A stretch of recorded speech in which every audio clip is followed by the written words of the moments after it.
Hi అండి, అందరికీ ముందుగా మహాశివరాత్రి శుభాకాంక్షలు.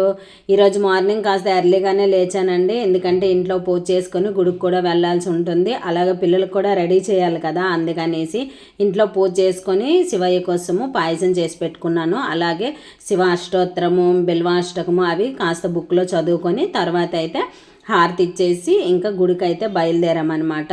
మా ఆయన అయితే రావడానికి అవ్వలేదండి, ఈవినింగ్ వెళ్దామని చెప్పారు. అందుకే నేను బాబు పాప వెళ్ళామన్నమాట. గుడిలో అయితే చాలా రష్గా ఉందండి ఈరోజు. ఈ గుడే కాదు, ఎక్కడ శివాలయంలో కొండల్లో కోనల్లో ఉన్నా కూడా అక్కడ జనాలు అయితే ఫుల్గా ఉంటారు కదా.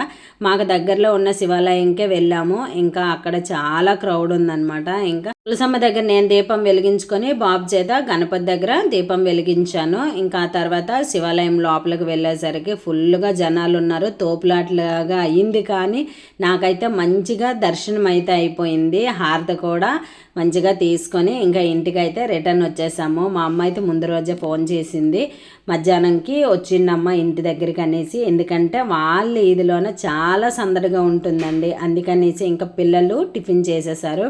నేనైతే గుడికి వెళ్ళేటప్పుడు ఉదయం పూట ఏం తిననండి, నార్మల్గా పిల్లలకే అట్లు వేసి ఇచ్చాను. ఆ తర్వాత అమ్మ వాళ్ళ ఇంటికి అందరం కలిసి వచ్చేసాము.